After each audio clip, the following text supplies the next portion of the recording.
Halo bro, kembali lagi di video saya.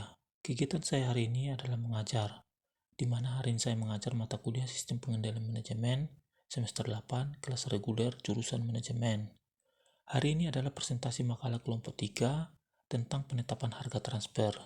Sebelum kita mulai presentasinya, saya persilakan kelompok 3 membuka dan memperkenalkan anggota kelompoknya. Halo, saya Messi, selaku dosen pengampu mata kuliah Sistem Pengendalian Manajemen. Sebelum kami melakukan pemaparan materi, alangkah baiknya kami perkenalkan diri kami masing-masing. Dengan saya, Lili Rahman Sepur, saya Gita Nawawi, saya Gita Raja Mabuk, saya Muhammad Muhammad, saya Muhammad, saya Siti, saya Yusuf. Di sini saya tidak memperkenankan mahasiswa membaca slide, tetapi memahaminya. Kemudian dalam presentasikan materinya, mahasiswa saya suruh dibagi kepada semua anggotanya, sehingga semua kebagian dalam menjelaskan slide-nya. Jadi mahasiswa yang tidak belajar, keringat dinginlah dalam presentasikan makalahnya. Kadang ada aja mahasiswa yang gagap dan terdiam gak tahu mau ngomong apa karena gak belajar. Jadi di sini saya juga melatih mental dan keberanian mahasiswa, karena mereka adalah tingkat akhir dan tahun ini mereka tamat dan akan terjun ke dunia kerja. Jadi nggak apa-apalah kan saya uji mental dan keberanian mahasiswanya.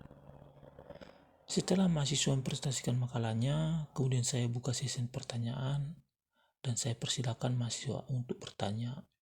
Perkenalkan, nama saya Gita Nawawi.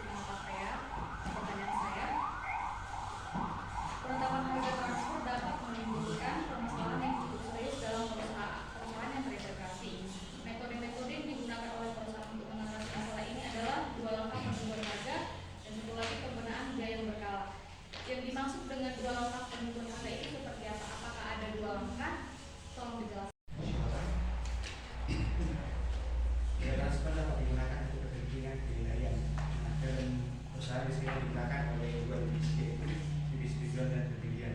Saya ingin menanyakan apa hal penting yang perlu dipertimbangkan oleh kedua divisi tersebut dalam menentukan harga transfer, dan bagaimana cara kedua divisi tersebut menentukan harga transfer supaya mereka tidak mengalami kerugian.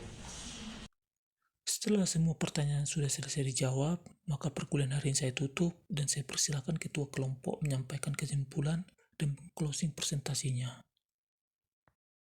Dari makalah kami ini adalah ada beberapa hal yang harus dipertimbangkan dalam metode penentuan harga transfer. Yang pertama, pembebanan biaya, keakuratan alokasi investasi dan biaya dengan sistem penentuan kinerja laba dan unit. Yang terakhir, terdapat konflik antara kepentingan perusahaan. Penetapan harga transfer yang efektif adalah kunci dalam suatu pemahaman. Adapun yang menjadi kendala dalam penentuan harga transfer, yang pertama, ketidakpastian peraturan, yang kedua, keterbatasan data, yang ketiga, penilaian risiko, yang keempat, pertimbangan pajak, yang terakhir, audit dan kepatuhan.